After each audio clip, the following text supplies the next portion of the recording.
All right. So I did lied about we will continue with the writing. I am actually switching the topic to talking about research ethic first. The reason why I bring this up before the writing is because I want to make sure you get a chance to watch this video before you submit your anything in this class. Even though I said in the first lecture, right, that if you plagiarize anything, I'm gonna penalize you heavily. I want to make sure this get talk about again. So today we will talk about research ethics, what you should adhere to and what you should avoid, right? So today topic is about ethics, things like how do you avoid plagiarism? What is plagiarism? I mean, to be honest, I hope you've learned about this before from your undergrad or college. If you have not, I really don't know why. Right? I have no, it just, I don't even know why your college from undergrad didn't teach you this, but it happened every single semester.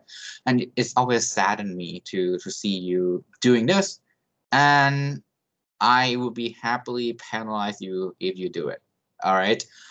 It's something that you don't want to do in a professional career, and you don't like.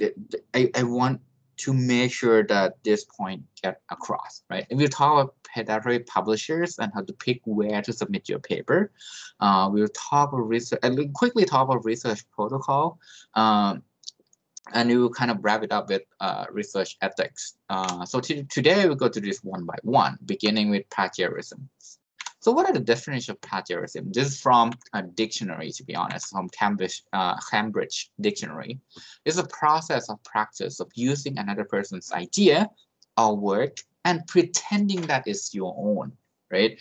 This can include things like copying text, right, from someone else, and it's a really bad in professional career, right? So in all my classes you're going to be heavily penalized if I see that you are basically doesn't really adhere to this guideline.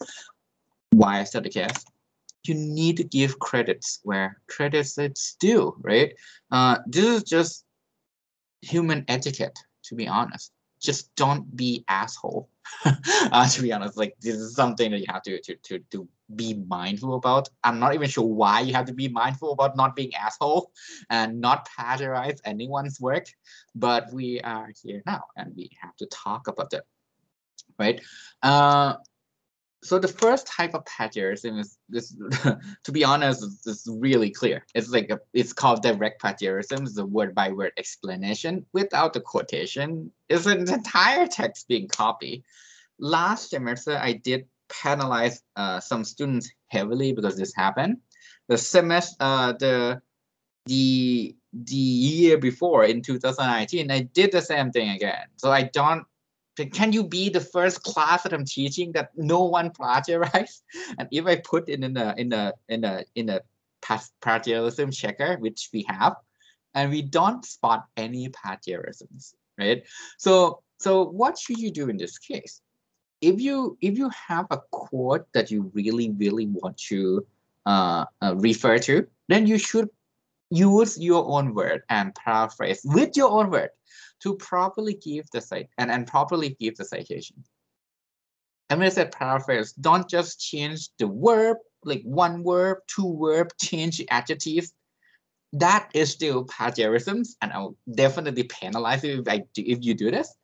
At minimum, right? Quote the text, but I do discourage you to just quote things unless needed. The quotation most of the time never worked in any kind of writing unless you want to put direct quote as if that person that you're quoting is talking to the reader. So there's actually place where quotation works. And most of the time, if you think about copying and just hey, let's just me put quote around it, that never work, right? Another type of plagiarism is called paraphrasing plagiarisms, where you would paraphrase the text, but you don't really properly cite the source. So in this case, what should you do? First of all, provide a proper citations and make sure you accurately summarize the previous works using your own word. Using your own word. your own sentence structure, your own summary. Don't follow the sentence structure sentence by sentence or word by word and change a few verbs or adjective or noun, right? Another type of plagiarism called mosaic plagiarisms, where you can combine multiple things you have learned. And what if you basically combine multiple things you've learned and write your own summary? This, if you don't cite the sources, it's still plagiarisms. And I've seen people do this. It's bad because this is actually called mosaic plagiarisms. And you want to cite the source, right? Another type of plagiarism, this is a little bit kind of like really hard to grasp, to be honest, if you are kind of like never heard about it. It's called self-plagiarisms. This is kind of where the trickier part is, because let's say you have some work that you've done and you want to use your own previous works for the next step, right? In this case, cite your own work. Give credit to yourself, right? Hey, you did this, right? So the tricky part is, let's say this is a class project, right? Then check with the lecturer. We might require you to implement something new and don't reuse any previous works. So double check and don't just submit something that you submit to another class without checking. In fact, treat your own work just as another work and properly cite them. In this case, cite your own work, right? So dealing with citation, when in doubt, provide citation. It doesn't hurt to have more. But don't cite the same work back to back for the same statement. So typically a good guideline is one citation per one statement you are trying to claim that borrow from someone else's work. And when in doubt, check with your advisor and make sure you represent the previous work correctly, right? And my additional advice for you is do this. When in doubt, provide citation and use your own wording. My tips would be, read the text that you want to refer to thoroughly so you can summarize them. Close everything. Don't look at the text. Then you write the part that you want. Then you fix it on English to make sure it's properly like well written, but in your own language. That would make it really, really easy to avoid plagiarism. If you have multiple sources that you want to cite, right? Use a group citation. Is available in Word and LaTeX. It's much, I recommend LaTeX because it's really, really easier to manage citation. And don't do this. Don't put the direct quote on your paper. It's always look bad. Unless you know exactly what you're doing, this always looks bad. Don't steal other people's work. Don't ever do that. I mean, to be honest, I hate when this happens, and we'll penalize you heavily for this. Don't copy text from other without proper permissions, right? So that's it about plagiarisms. I hope this, to be honest, this is really simple. So I hope you learn and make sure you avoid doing this. I don't want to see this at TGGS. Sadly enough, I see this every semester for this particular class. So again, it would be, I would be overjoyed this semester if we can go through the class without any penalty, right, on plagiarisms on anyone here. The next thing I want to talk about is called Pediatric Publisher. Right? So you might have heard about it. You might not have heard about it. What a day. So it's these pay to publish publishers where they don't, most of the time, they don't really review the submitted paper or have a really shady reviewing process. Something like you pay them, they have certain reviewer reviewing the paper, you're gonna get accepted for sure. Those are predatory. They actively send out emails for scholars to actively publish, but with a fee. The articles published there are, if not all the time, well, to be honest, all the time, it's really horrible. Like it's to be honest, trash. Right? You don't learn from it. It's actually sometimes wrong as well. So you might be asking, like, hey, if these venues are really, really bad, why do people submit there? It can be desperation from a terrible people, right? Sometimes people want to get promotion. It's a horrible idea because once when you do this, right, people know that these are horrible venues and it's actually bad for your reputation to do this. We did have a case where a student really want to graduate, right, and they the person would basically submit it to a pediatric journal, and we found that because we did check, right? So we didn't allow the student to graduate because it's not a good outlet. So my overall key point here is don't submit to this venue. So it's easy to say, but your question right now will be like, how do I tell, right? How do I tell? So the way you can tell whether it's pediatric or not, most not all the time, right? Pediatric publisher are not a member of recognized organization, or sometimes it's a member of shady organization. It's not indexed by a well-established database like Scopus or Web of Science, right? and for those of you in computer engineering, our CS conference proceedings, to be honest, Web of Science are really, really bad at tracking this, and they're still catching up to how quickly the area move, right? But anyway, most of the time, these publishers are not indexed over there. The paper published there are always horrible. The journal name, they're always trying to make it similar to some legit journal, so you have to check. There'll be a limited detail on who are the editor, who are the editorial board, what are their affiliation, because these are shady and they don't want to expose themselves. It would cover wide range of the scope, right? One of the things that I would tell you is like when you publish at certain venues, if the scope is really wide, they will accept paper of all types. Typically, that means that venue is horrible. Right? So most of the good venues have really, really narrow scope. They know exactly what type of paper are published there. People know exactly what do they expect from reading paper published there. And they also charge submission fee. This is different from open access fee. There are some, actually quite a lot of legit journal where if you want to read the paper afterward, the reader have to subscribe to read, right? But the author can ask for the open access fee where the author would pay so that everyone can download their paper. Submission fee is you pay when you submit, which is basically wrong from the get-go, right? It would have unrealistically fast reviewing process. Human don't process information too fast. I need to take some time to review a paper. It's many of these also have a shady way to compute their impact factor. Yeah, so it's not the typical way you would look for the so quote unquote impact factor. Right, so my advice to you is aim for the highest standard, the best of the best conference and journal in our area. Those actually, when you have a top tier paper, it's always help your career. If you cannot get there, your work is likely still good for a really, really good journal outlets, right? So aim for the best. It's always a good advice. And find the correct venue that match your contribution by discussing potential venue with your advisor. Keep in mind that our requirement for graduation, our graduation requirement is really, really low, right? It's really easy, to be honest, to get a work published at this like Scopus or TCI index venue. There's a lot of like really low bar outlets. But again, my advice is aim for the best. Aim for the best, because if you fail over there, you have plan B, which is good outlet, right? So that's it for about pediatric journal and picking venue for submission. The next thing I want to cover quickly is a research protocol. What are they? Basically, these are list of plans for the study, right?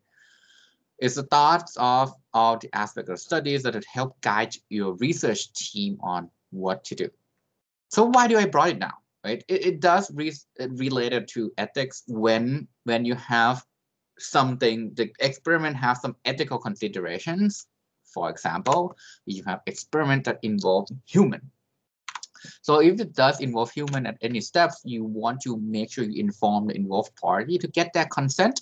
You need to request a review by an appropriate ethics review committee. Most of the time, this is done by your institution, like at KMU, UTNB, and the government.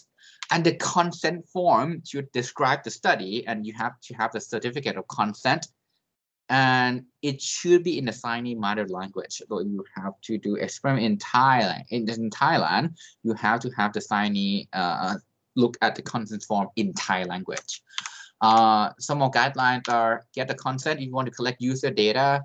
Collect the data should be encrypted. Storage has to be properly protected. And if you want to gather data from minor, you have to make sure minor cannot legally consent.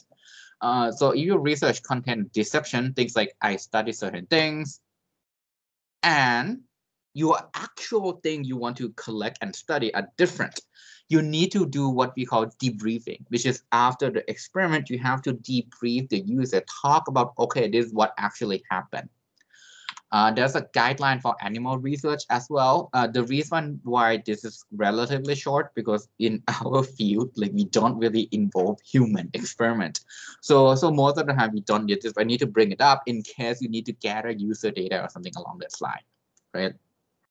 And now I will now shift to example of unethical research. Bad things that happen in science, I guess. So I'm gonna use a few case studies here. I'll start with this Milligan oil drop experiment, which actually led to a Nobel Prize in 1923. Right. So this is a controversy because his notebook revealed that Milligan did not report some of the experiment that doesn't go the way he wanted to. 33 out of 149, which is a lot, right? And then he also didn't include his student, Harvey Fletcher, as the co-author, even though the students have made an important contribution. Why are these unethical? Actually, multiple things here are unethical. You don't report every findings. You are hiding the results. That's really bad. You did not give the credit to the students that actually helped with the project. That's also really bad. Again, guys, don't be asshole, right? Another a case that I want to talk about is called Tuskegee syphilis study. This is done by the U.S. Public Health Service about the untreated syphilis from 1932 to 1972. Note how long that experiment is going for. And here's their methodology, which is really, really bad. They basically gather 600 African American men, told them that they're being treated for bad blood. And out of this, 399 has latent syphilis because they were untreated. So that's the key. The solution, the treatment exists, and the scientists that perform this study choose not to cure the patient because no patient actually was being treated. So this is done even after the penicillin, which is a standard practice for syphilis, is out in 1947. And this basically lead to many deaths, right? Only 74 subjects are alive after this 40-year experiment, and the wife and the children of the subject are also infected and all born with syphilis, right? This is really this is horrible from many angles. Like no matter like how you look, there's no way you can look at this and say, hey, this is good, right? This is really well known, and this particular unethical study led to the establishment of the Office of Human Research Protection and the Belmont Report.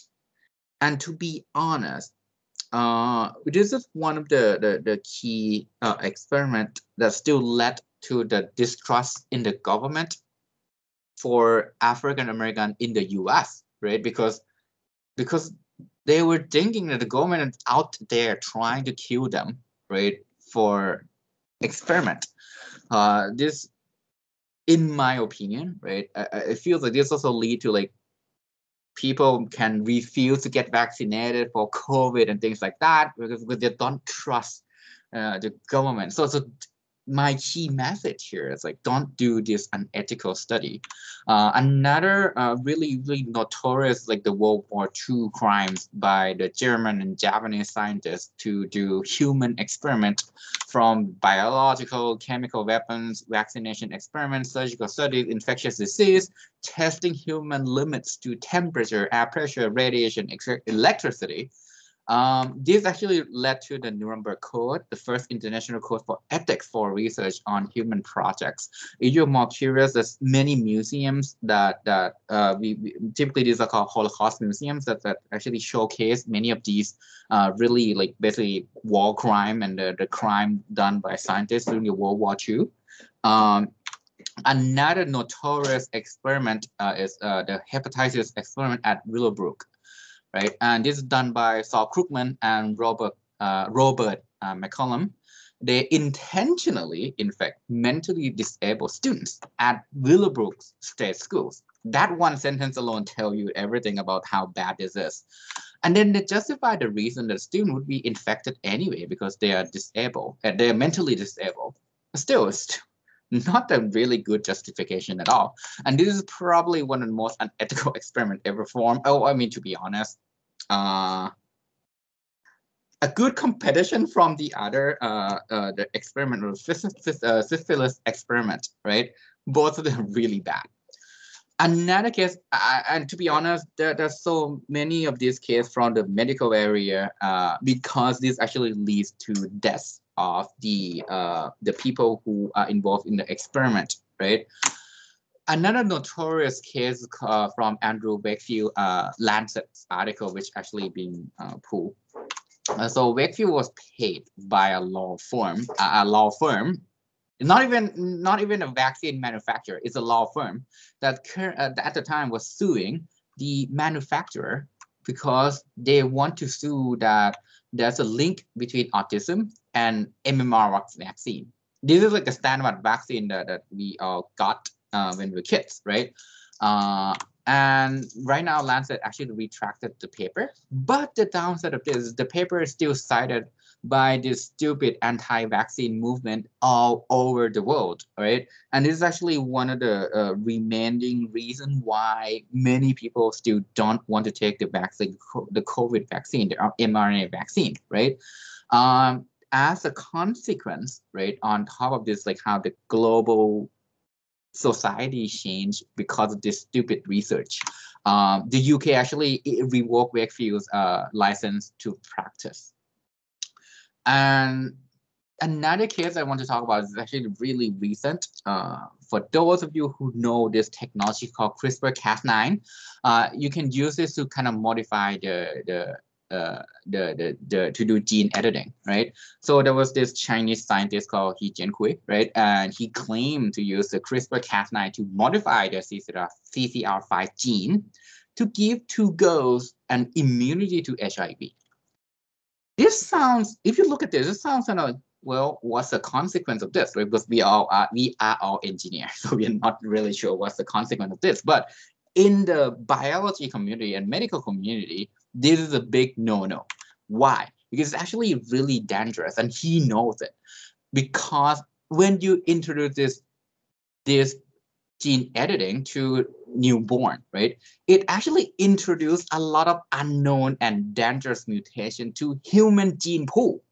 So we will never know from these two girls, right, what are other mutations that never exist in human ever that they are carrying. This can potentially create new genetic disease that can have a catastrophic effects, right? And the baby are actually not under high risk of contracting the HIV, right? Because of the advance in medical science, we know how to prevent the two girls from getting the HIV.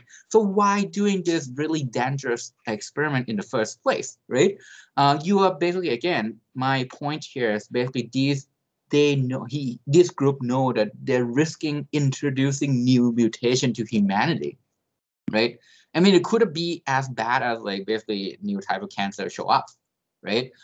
And as a result of this, if you look at the new search, if you search for this, you see that actually the scientist He Jiankui is now in his prison in the prisons. He was sentenced to 3 years in prisons and also fined for 430,000 US dollars. I mean, right at the sentence, this is done in Chinese yuan, right? But it's equivalent to 430,000 US dollars. And his co-author also got 2 years and 18 months. So there are two co-authors. One of them got 2 years, the other one got 18 months, and also fined for 215K dollars. So again, the general rule of thumb: don't be evil, right? I think she should be an easy thing to do. Don't be an asshole, and follow proper research procedure, right? And cite appropriate references to avoid plagiarism, and always think about the consequence of your research. I mean, good research always you have to think about. Okay, these are the things I'm proposing. What's the benefit, right? Consider who provide the funding and be aware of, are they going to benefit from something from your research? For example, the Andrew Wakefield, right? The law firm is giving the funding. It's like, what are they doing, right? And that's it for today topics. Before we leave today, I kind of want to leave with this because many of you are going to go to Germany, and as someone who are from the third world country that are studying internationally in the US, right? These are something that many people are more aware now, to be honest, but I want to bring it up anyway. Things like racism and gender inequality. These are not okay. They exist. They still exist. I've been through that. Many people have been through that. Please be aware, these are not okay, right? So if this happened to you, generally you want to report to the HR. And this applies to things like workplace harassment. You've seen in the news all the time. So if you watch news in the US, in Europe, you see that this can occasionally happen. So be aware of it and be mindful about what do you have to do to actually mitigate the problem if it does happen. And again, the reason why I want to bring this up is we talk about ethics in this lecture anyway. And for those of you who are on this DAD scholarship, right? You'll be in Germany next year. I want to make sure you know that hey, it's something that you can actually try to deal with by talking to HR and reporting this incident, right? If it does happen, because in academic community, these are no, it's not okay at all. All right, and that's it for today's lecture. Thank you so much for your time. And next, in the next video, I'll talk about how, well, I wouldn't say how to write a paper, but it's like my guideline that I can give you in terms of hints and structure of how to write a good research paper. All right. Thank you so much.